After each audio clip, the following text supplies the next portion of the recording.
12,000 మంది 70,000 మందిని ఎలా ఓడించారు? ఒకవైపు చిన్న ఆర్మీ, మరోవైపు పెద్ద ఆర్మీ, ఒకవైపు దూరం నుండి వచ్చిన రూలర్, మరోవైపు ఢిల్లీ సుల్తాన్, ఒకవైపు 12,000 మంది, మరోవైపు వేలాది మంది సోల్జర్స్, వార్ ఎలిఫెంట్స్. సాధారణంగా ఎవరు గెలుస్తారు? నెంబర్స్ చూసిన వాళ్ళు పెద్ద ఆర్మీ గెలుస్తుందని అంటారు. కానీ హిస్టరీ కొన్నిసార్లు నెంబర్స్తో కాదు, స్ట్రాటజీతో మారుతుంది. ఇప్పుడు మనం మాట్లాడుకోబోయేది భారత చరిత్రను పూర్తిగా మలచిన ఒక యుద్ధం గురించి. ఆ యుద్ధం పేరు first battle of Panipat. 1526 April 21న పానిపట్ ప్లానెస్. ఒక సైడ్ లో బార్బూర్, మరో సైడ్ లో ఇబ్రహీం లోడి. ఇది కేవలం ఇద్దరు రూలర్స్ మధ్యన బ్యాటిల్ కాదు, ఇది ఓల్డ్ వార్ఫేర్ కి న్యూ వార్ఫేర్ కి మధ్యన క్లాష్. ఇబ్రహీం లోడి ఢిల్లీ సుల్తాన్. అతని దగ్గర భారీ సైన్యం ఉంది, ఎలిఫెంట్స్ ఉన్నాయి, traditional Indian battle field strength ఉంది. అతనికి నెంబర్స్ అడ్వాంటేజ్ ఉంది. బార్బర్ దగ్గర ఆర్మీ ఉంది, కానీ అతని దగ్గర ఒక పవర్ఫుల్ అడ్వాంటేజ్ ఉంది: cannons, gun powder weapons, field ఎలర్టిటీ, మరియు ముఖ్యంగా బ్యాటిల్ స్ట్రాటజీ.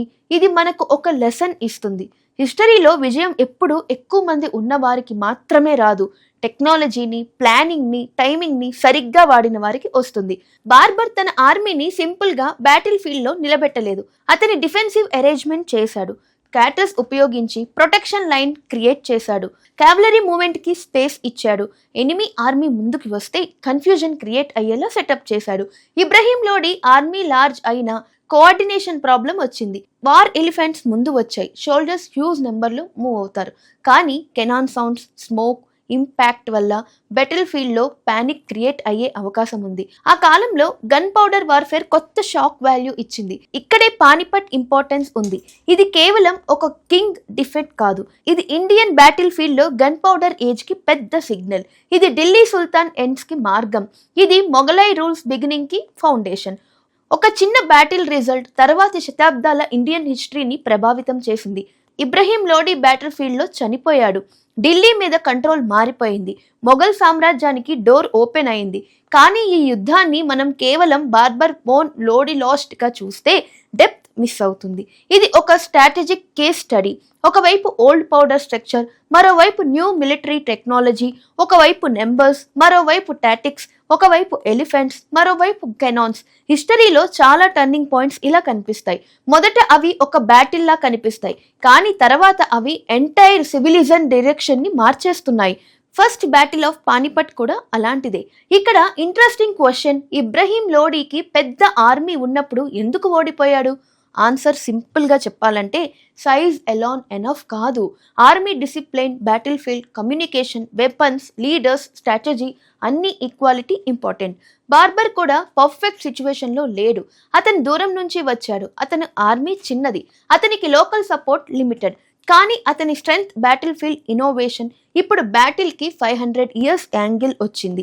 1526 నుంచి 2026 వరకు 5 శతాబ్దాలు, అంటే 500 సంవత్సరాల క్రితం జరిగిన ఒక బ్యాటిల్ ఇంకా మన హిస్టరీ డిస్కషన్ లోనే ఉంది.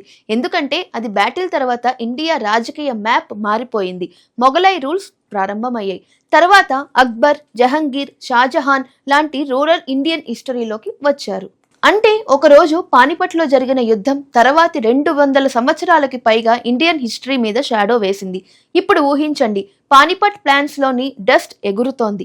ఒకవైపు ఎలిఫెంట్స్ ముందుకి వస్తున్నాయి, మరోవైపు కనాన్స్ రెడీగా ఉన్నాయి. సోల్జర్స్ కి ఇది సాధారణ యుద్ధంలా అనిపించి ఉండవచ్చు, కానీ వాళ్ళకి తెలియదు ఆ రోజు తర్వాత ఇండియన్ హిస్టరీ కొత్త క్యారెక్టర్ లోకి వెళ్ళబోతోందని.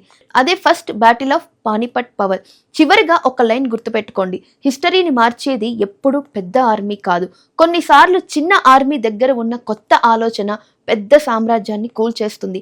పానిపట్ 1526 మనకు చెప్పేది అదే. పవర్ కాదు, ప్లానింగ్ మ్యాటర్స్.